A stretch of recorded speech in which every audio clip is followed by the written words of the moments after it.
Ladies and gentlemen, for decades, arboviral diseases were considered only a minor contribution to global mortality and disability.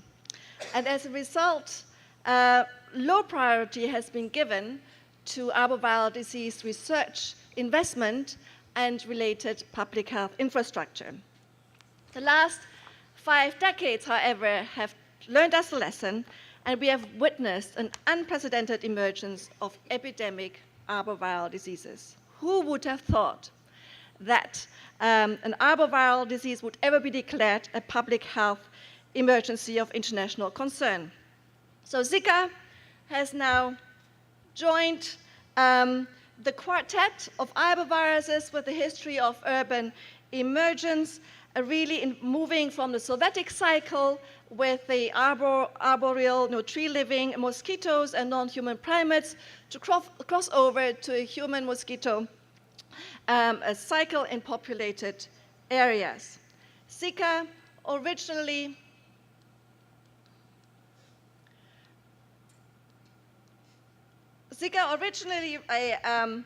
a virus that was discovered accidentally or incidentally during a yellow fever research in Uganda and only found sporadically in humans in various places in Africa, and then also later reported in the 1960s in Asia. Things then changed in the year 2007 when Zika caused an outbreak in the Yap island of Micronesia. And this outbreak was unusual for 2 reasons. First of all, it was the first outbreak outside of Africa and Asia. And second, was the first outbreak that had a massive attack rate, and about 75% of the Yap's population were affected. Then, in 2013, Zika moved to French Polynesia, where for the first time in history, the association with Guillain-Barré syndrome was acknowledged. And then probably in 2014 or 15, it moved to Brazil, and then really caused rapidly spread to neighboring countries and to the Caribbean. And really at that time, microcephaly was then described for the first time. Microcephaly is now a household name, and these pictures have gone around the world. But microcephaly itself is neither sensitive nor specific for congenital Zika syndrome. And the whole range of clinical manifestations of congenital Zika syndrome include epilepsy, visual disturbances, hearing impairment. I've seen children with dysphagia, severe contractures, arthrogryposis, and also minor problems that we will probably find out in due course as they develop into younger children.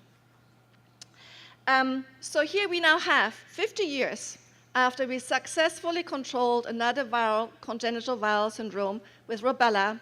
We now have another congenital viral syndrome at hand, this time caused by an arbovirus. Now, yellow fever was almost declared a public health emergency of international concern earlier this year. In December 2015, a handful of cases of viral hemorrhagic fever were reported, and that rapidly turned into a massive outbreak with rapid spread from Luanda, the capital in Angola, to highly connected provinces within Angola in populated cities. But there was also a longer haul spread to DRC and to Kenya. But really, for the first time in the history of mankind, the spread from Africa to Asia was reported for the first time. And that really was a major concern, with 11 Chinese workers returning infected viremic to China, thereby really putting about 1.8 billion people at risk, an unvaccinated population in Asia with, where they do have the receptors mosquitoes. So by September 2016, a total of 884 laboratory-confirmed yellow fever cases has been reported out of more than 4,000 suspected cases, with overall, so far, 373 deaths. The vaccination program contained the outbreak. Chikungunya then caused havoc in 2013 and 14 when it for the first time entered Latin America and rapidly spread within the Caribbean at an unprecedented speed and scale. And this figure really shows you an intriguing travel history of chikungunya. Originally really an African a virus that occasionally causes outbreaks, but it's usually within a Sylvatic cycle. In 2004, there was an outbreak in Kenya, probably due to some conducive weather conditions, and then was imported from Kenya into La Réunion, where it caused a massive outbreak with an attack rate of 75%, two-thirds of the population. Now, between La Réunion, there were also then a lot of imported cases into France, because La Réunion is a French, as you know, a French island, but did not cause autochthonous cases. However, there was also travel from India to India. In Kenya, as you know, has a big Indian population, and so it must have been imported somewhere here, where it caused more than 1.6 million cases of chikungunya in India. And from there, it spread also via Indian workers to Malaysia and also to my own country, Singapore. It was also probably an Indian person who imported it to the northern part of Italy, where for the first time in Europe's history, we had a tropical disease causing an outbreak affecting more than 200 cases. Then after a certain hiatus of waiting, suddenly it was imported, a re-emergent strain as in 2013, and causing really a major upset in the Caribbean islands and Latin America. This map shows the distribution of West Nile virus before 1999. It was first introduced probably from the Middle East, possibly even from Israel, to New York because of a high connectivity, and then rapidly spread within North America, and now also South America. And yesterday, a few days ago, I spoke to a Brazilian virologist, and he says he's also seen West Nile already now in Brazil. So Brazil should become blue at one stage. Japanese encephalitis spread further west, north, and south in Asia. However, the arbovirus that has seen the most explosive increase is dengue fever, so much so that it's now considered the most frequent vector-borne disease worldwide. Courtesy of Simon Hay, you can see here the global spread over the past 50 to 70 years. Initially, really a disease mainly of Asia.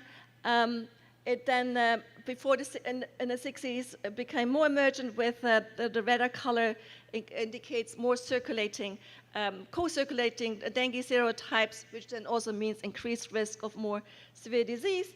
And then in the 80s, it was really reintroduced back into the Americas, where, as you can see over the years, they have seen increasing magnitude and frequency of dengue outbreaks. And you can see also here the massive spread of severe disease, emergence of DHF severe disease in Asia.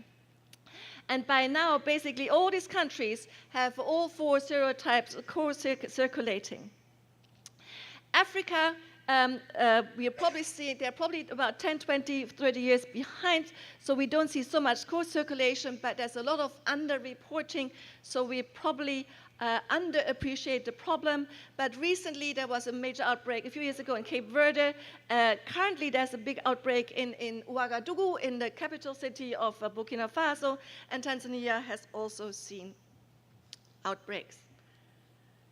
So really what we are observing for dengue is an expanding geographic distribution, increased epidemic activity, hyperendemicity, and emergence of severe disease because of co-circulation and repeat exposure to different serotypes. And you see it basically, especially in the Americas, and also and Asia and Africa is probably an emerging, a yet to emerge a problem.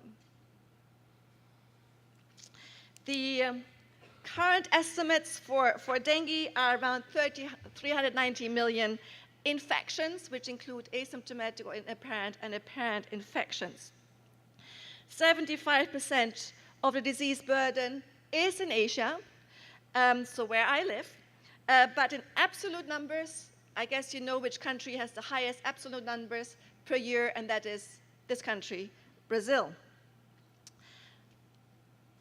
Now, there are many more arboviral diseases for which we have seen resurgence, and you will appreciate the diversity of arboviruses from this map.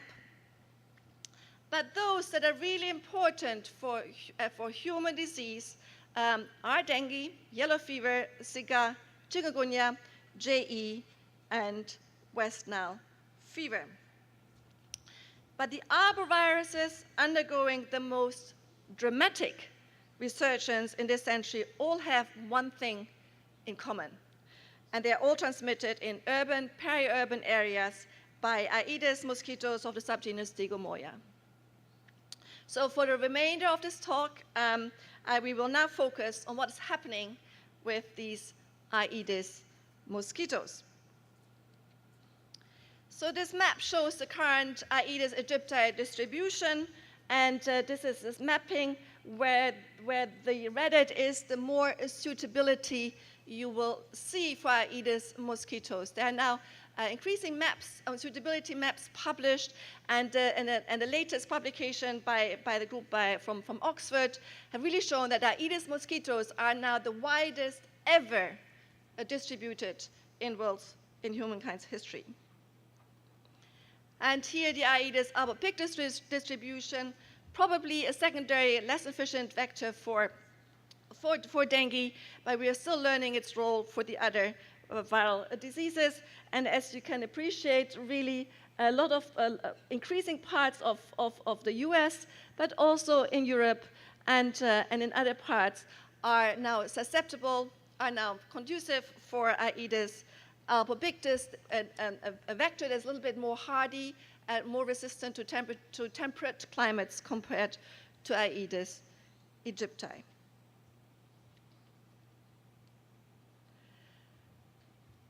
As you all know, you are the audience here, you all know that Aedes mosquitoes can breed in any type of man-made containers, and therefore this is really a peri-domestic vector. It just thrives on close proximity to humans. It's anthropophilic, preferentially feeds on human blood, and here you will see other man-made wastage and rubbish, and so really the unplanned urbanization are really promoting Aedes mosquitoes. Having said this, though, please keep in mind, we also see dengue in highly developed countries, clean countries, for example, Singapore, the country where I come from. So this is not just a disease of poverty. This is a disease that affects basically all societal strata. Aedes mosquitoes are being transported on vessels and aircraft, and I think you all know the history, the well-documented history, how Aedes albopictus was transported via old tires on those trade cargoes from Asia and introduced into North America, where it then expanded and is now basically has been established for decades. But really the fastest and probably the most dominant route of geographic expansion is due to viremic human travelers going on aircrafts within 24 hours to other areas and we have a lot of documentation how especially dengue got introduced and is imported into various countries. Now, vectorial capacity is the mosquito's ability to spread the disease to humans, and it can be mathematically expressed through the Ross-McDonald model. So it really means, so vectorial capacity really means the average daily number of secondary cases caused by the introduction of a primary case in the susceptible population. And vectorial capacity is driven by 6 parameters. So, for example, the survival rate of the mosquito, the average daily biting rate, the extrinsic incubation time, And if you know a little bit about all these parameters, they are all highly temperature dependent.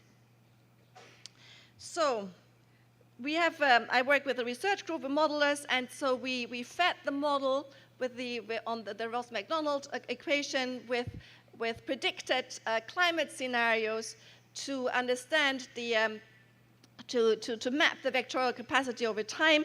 And you will appreciate here that there will be an expansion from current to the future with increasing diurnal temperature ranges that we see in temperate climates. There's now actually a flattening between the temperatures seen, and hence we will see probably a further spread of Aedes aegypti viruses to north and further south.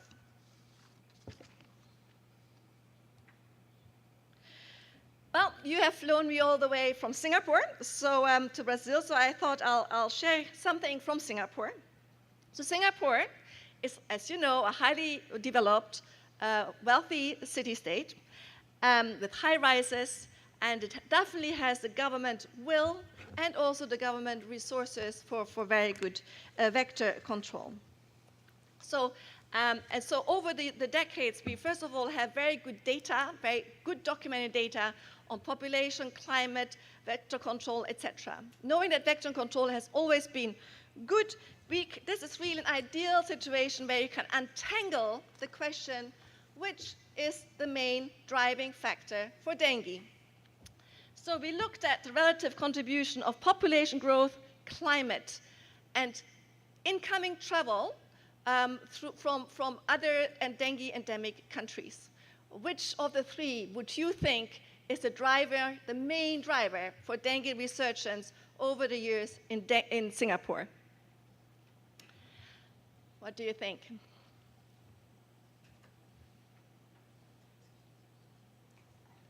Any trial? So it is actually population growth. And that can be explained. So the relative contribution of population growth is more than 80%. And climate change really plays a minor role. For me, interestingly, the travelers did not play a big role. Now, how do you explain this? Really, really in the vectorial capacity, the biting rate has a square function. So if you increase biting rate, it really increases the secondary cases. So we know that Aedes mosquitoes bite several people during the same blood meal. Hence, anywhere where there's close proximity of people, there will be rapid amplification of dengue. And it also probably accounts for other Aedes-transmitted diseases. So population growth is really unplanned urban growth, is unprecedented, and we have increasingly big megacities, and this shows the increase of urban agglomerations in 1950. These are the numbers of cities with a size of more than 5 million.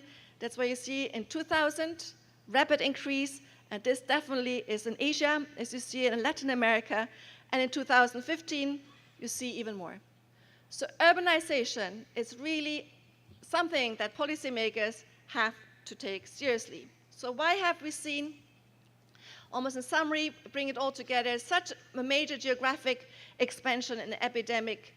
Aedes-transmitted arboviral diseases. It is one, clearly, population growth in terms of population density, environmental change, obviously also emergence of virus with great epidemic potential, and we're still learning what happened in the virus evolution of Zika, for example. Globalization is the main factor for the geographic spread, but really population density is probably the main factor for amplification within an endemic setting, and of course, lack of effective vector control. There may be other arboviruses with potential for urban emergent, and here you see on the x-axis the probability of this occurring, and here the severity, and you will see that yellow fever is really at highest risk for urban outbreaks, but also Venezuelan equine encephalitis, and maybe of less severity, for example, also Mayaro, that you are seeing increasingly in Brazil. So in summary, in conclusion, the public health threat of Zika and yellow fever, the massive emergence of dengue, and the risk of new arboviral diseases emerging really put global health, it really means a global threat. And we have all learned that we should now apply the commonalities of these transmitted diseases. And we also know that with vector control alone, we cannot do it. We do not need vaccines. I've also learned that vaccines are not alone, are in themselves not good enough.